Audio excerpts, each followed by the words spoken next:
Hey guys, welcome back to another video of microprocessor lecture number 5 where we will talk about the memory segmentation. अब guys जैसे कि हमारी जो books होती है वो चैप्टर्स में डिवाइड होती है, मतलब उसके अंदर पार्ट्स होते हैं जो कि होते हैं चैप्टर्स, और उसका जो कंटेंट है वो फर्स्ट पेज के ऊपर लिखा होता है कि ये चैप्टर्स इस बुक्स में है। उसी तरीके से हमारी जो मेमोरी होती है ना वो भी इंटरनली लॉजिकल पार्ट्स में डिवाइड होती है। अब लॉजिकल पार्ट्स का मतलब क्या है, मतलब इंटरनली ही वो डिवाइड होगी, फिजिकली डिवाइड नहीं होगी, उसमें ऐसे कट्स नहीं लगेंगे, बट अंदर ही अंदर वो जो है कुछ पार्ट्स में डिवाइड होगी। जैसे कि हमारे कंप्यूटर सिस्टम में भी हम लोग ड्राइव्स बनाते हैं, जैसे कि सी ड्राइव हो गया, डी ड्राइव हो गया, ई ड्राइव हो गया।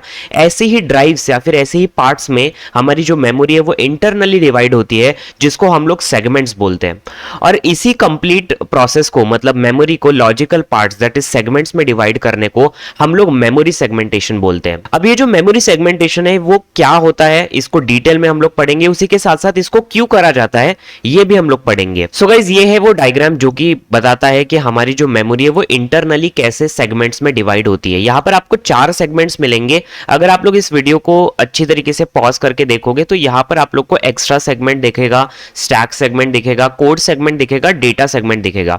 अब ये सेगमेंट्स के बारे में आप लोग को ज्यादा जानने की जरूरत नहीं है, बस आपको इतना याद रखना है कि जैसे हमारी जो कंप्यूटर सिस्टम में जैसे हमारी जो ड्राइव है वो ड्राइव्स में डिवाइड होती है, मतलब जो हार्ड डिस्क है बेसिकली वो ड्राइव्स में डिवाइड होती है, उसी तरीके से हमारी जो मेमोरी है वो भी इंटरनली सेगमेंट्स में डिवाइड होती है। फर्स्ट होता है द एक्स्ट्रा सेगमेंट, सेकंड होता है स्टैक सेगमेंट, कोड सेगमेंट और डेटा सेगमेंट। और इसके जो है ना टॉप और बॉटम के कुछ एड्रेस होते हैं, जैसे कि आप लोग यहाँ पे देख सकते हो, ये जो है फिजिकल एड्रेस है, जैसे कि FFFH से स्टार्ट होता है 2000H से, मतलब यहाँ पर जो है एड्रेस बता रहे, टॉप वाला एक एड्रेस होता है और बॉटम वाला एक एड्रेस होता है हर एक सेगमेंट के लिए, जो कि आप लोग देख सकते हो इन रजिस्टर्स के अंदर स्टोर्ड है। सो गाइस, अभी हम लोग बात करते हैं मेमोरी सेगमेंटेशन के थियरी के बारे में। तो segmentation is a process in which the main memory of the computer is logically divided into segments and each segment has its own starting and base address. इसका मतलब यही है कि जैसे कि मैंने आपको एक्सप्लेन किया कि जो मेमोरी सेगमेंटेशन है वो हमारी एक ऐसी प्रोसेस होती है जो कि हमारी मेन मेमोरी को लॉजिकल हिस्सों में डिवाइड करती है, मतलब इंटरनली डिवाइड करती है, जिसको हम लोग सेगमेंट्स भी बोलते हैं। और एक सेगमेंट की स्टार्टिंग और बेस एड्रेस होती है, जैसे कि हमारी जो बुक है उसका एक पहला पन्ना होता है और लास्ट का पन्ना होता है, उसी तरीके से हमारा स्टार्टिंग और बेस एड्रेस होता है। Next is it is basically used to enhance the speed of execution of the computer system so that the processor is able to fetch and execute the data from the memory easily and faster.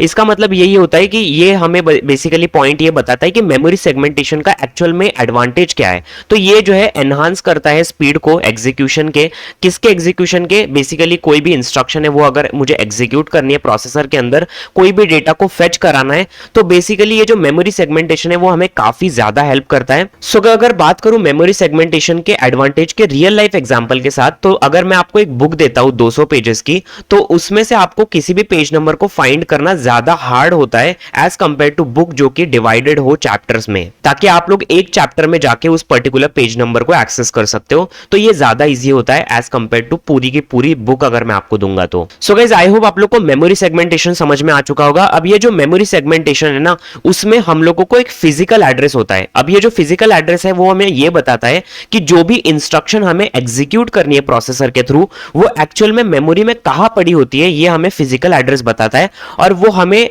Obtain करना होता है, यानी वो हमें calculate करना होता है। तो उसको कैलकुलेट करने का जो फॉर्मूला है वो ये है कि physical address is equals to the segment address plus offset address. अब सेगमेंट एड्रेस क्या है और ऑफसेट एड्रेस क्या है, ये चीजें हम लोग और अच्छी तरीके से समझेंगे एक बहुत अच्छे एग्जांपल के साथ, जो कि मैं आप लोग को नेक्स्ट स्लाइड में दिखाऊंगा। So guys, talking about the physical address, मतलब फिजिकल एड्रेस को एक्चुअल में कैलकुलेट कैसे करा जाता है। जैसे कि मैंने आपको बताया, physical address is basically actual address of the instruction we want to execute. जो भी इंस्ट्रक्शन हमें एग्जीक्यूट करनी है, तो उस इंस्ट्रक्शन को एग्जीक्यूट करने से पहले उसको मुझे फेच करना होता है मेमोरी से, और वो एक्चुअल में कहां पर पड़ी हुई है इसका मुझे एड्रेस को ऑब्टेन करना होता है, जिसका फॉर्मूला कुछ इस टाइप से है कि physical address is equals to segment address into 10H plus offset. अब यहाँ पे 10H मैंने मल्टीप्लाई कर रहा हूं, तो ये जो चीज है वो आप लोग को थोड़ी देर बाद में आप लोग को बताता हूं। बट एक्चुअल में सेगमेंट एड्रेस और ऑफसेट का मतलब क्या होता है, इसको मैं आप लोग को एक्सप्लेन करूंगा एक बुक के एग्जांपल के साथ। तो लेट सपोज आपके पास एक बुक है और उसके अंदर 4 चैप्टर्स है टोटल, टोटल 400 पेजेस की बुक है और 100 पेजेस में ये डिवाइडेड है। जैसे कि आप लोग देख सकते हो चैप्टर का जो फर्स्ट चैप्टर है वो 0 से स्टार्ट हो रहा है और एंड हो रहा है 100 में, और जो चैप्टर 2 है वो 100 में स्टार्ट हो रहा है और वो एंड हो रहा है 200 में, और वाइस वर्सा। ऐसे 4 चैप्टर्स जो है 400 पेजेस के। अगर मैं आपको एक क्वेश्चन पूछूं कि अगर आप लोगों को चैप्टर 2 का जो पेज नंबर 10 है वो अगर आपको फाइंड आउट करना है तो आप कैसे करोगे? बेसिकली आप लोग क्या करोगे, सबसे पहले आप लोग starting page number find out करोगे चैप्टर 2 का, फिर उसमें ऐड करोगे अपना पेज नंबर जो कि 10 है, और फिर आपको एक एक्चुअल पेज नंबर मिलेगा जहां पर अगर आप लोग जाओगे तो आप लोग को चैप्टर 2 का 10वां पेज नंबर मिल जाएगा। और अगर आप लोग इसी एग्जाम्पल को इस फॉर्मूले के साथ रिलेट करें तो जो सेगमेंट एड्रेस है ना, ये हमारा स्टार्टिंग पेज नंबर है, और जो ऑफसेट है ये हमारा पेज नंबर है जो कि हम लोग उस पर्टिकुलर सेगमेंट एड्रेस में ऐड करेंगे। तो बेसिकली अगर हम लोग इसको कैलकुलेट करें तो अगर मैं 100 में 10 मिला देता हूं, 100 क्या है हमारा चैप्टर 2 का स्टार्टिंग एड्रेस है, और अगर मैं उसमें 10 पेज नंबर को जोड़ देता हूं तो हमारे पास 110 ये नंबर आता है जो कि चैप्टर 2 का 10वां पेज नंबर है।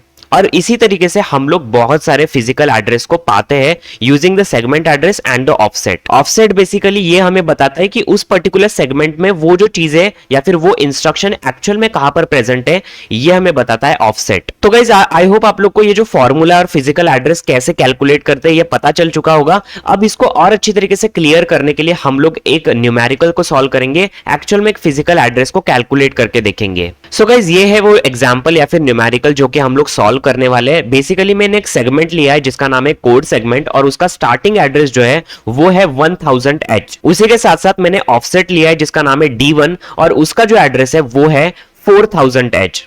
और मुझे कैलकुलेट करना है एक फिजिकल एड्रेस। फिजिकल एड्रेस का फॉर्मूला आप लोग को ऑलरेडी पता है, सेगमेंट एड्रेस में अगर मैं मल्टीप्लाई कर देता हूं 10H प्लस ऑफसेट।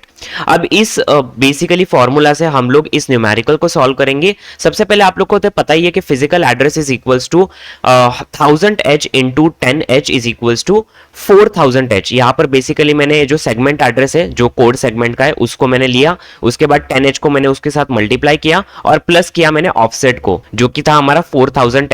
और अगर मैं इस चीज को कैलकुलेट कर देता हूं तो 14000H हमारा आंसर आ जाता है जो कि हमारा एक्चुअल फिजिकल एड्रेस है जो कि इंस्ट्रक्शन है मुझे एग्जीक्यूट करनी है। सो गाइस इसका मतलब यह है कि अगर मैं मेमोरी में 14000H मेमोरी लोकेशन के ऊपर जाता हूं तो मुझे एक ऐसा इंस्ट्रक्शन मिलता है जो कि मुझे एक्चुअल में एग्जीक्यूट करना है प्रोसेसर के द्वारा। सो गाइस आई होप आप लोगों को जो फिजिकल एड्रेस है, मेमोरी सेगमेंटेशन है, इसका सारा पार्ट समझ में आ चुका होगा। If you like this video make sure to press the like button, also subscribe to my channel, और प्लीज प्लीज प्लीज इस प्लेलिस्ट को ज्यादा से ज्यादा शेयर कीजिए ताकि मैं इस सीरीज को और ज्यादा कंटिन्यू कर सकूं। By the way see you in the next video, till then keep watching me and peace out.